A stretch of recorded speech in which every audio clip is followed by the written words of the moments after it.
Welcome to Power Supply Review. This is full wave pi filtered rectification. All right, here's our circuit. We've got our transformer, our full wave bridge rectification, our first filters, filter cap C1, our series resistor RS, and our second filter cap C2, and our RL, load resistance. So just like all power supplies, we're going to want to determine the voltage on the primary. If it's given in RMS, we want to convert that to peak.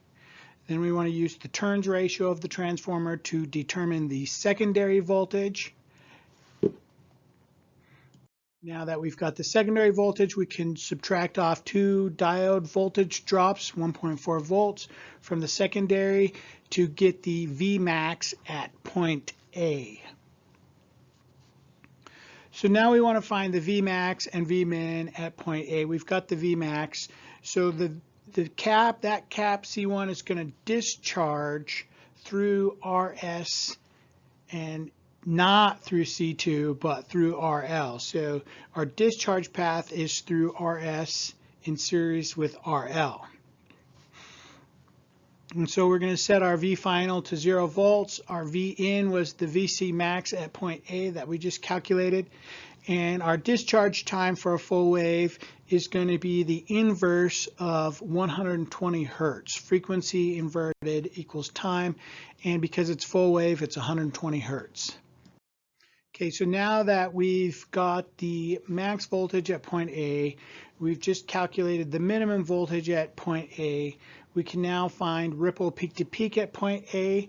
We can also find VDC at point A by taking the average voltage between the max peak voltage and the minimum peak voltage again and dividing that by 2.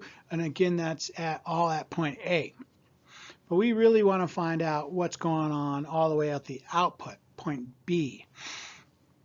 And so in order to find the DC voltage at point B, we're going to just treat point A like it's a DC supply, use the VDC at point A, and divide that by the series resistance RS plus RL. That gives us our current, and then multiply that by the output load resistor.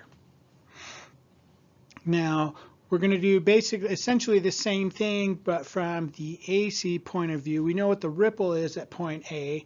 So with AC, we know that X sub C2 should be acting, if it's a filter cap, at the frequency 120 hertz should be acting pretty much like a short, but we're going to have some X sub C2. So we need to put that in parallel with RL, then add that to RS, divide the V ripple peak to peak at point A by that number, the resistance that it sees, and then multiply that, use that current to multiply by the X sub C2 in parallel with the RL to get the ripple voltage that's going to be at the output. Now that we've got the ripple voltage at the output and the DC voltage at the output, we can kind of work backwards and find what the Vmax peak should be and what the Vmin peak should be. And we just use the ripple voltage at point B, divide that by 2, and then add that to the VDC. That should give us our max ripple voltage.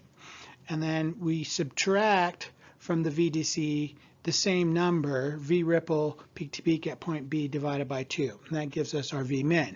And we can take the ripple peak to peak divided by 2 times the square root of 3. That should give us our VRMS at point B. And then we use that RMS value divided by VDC at point B times 100 to get our percent ripple.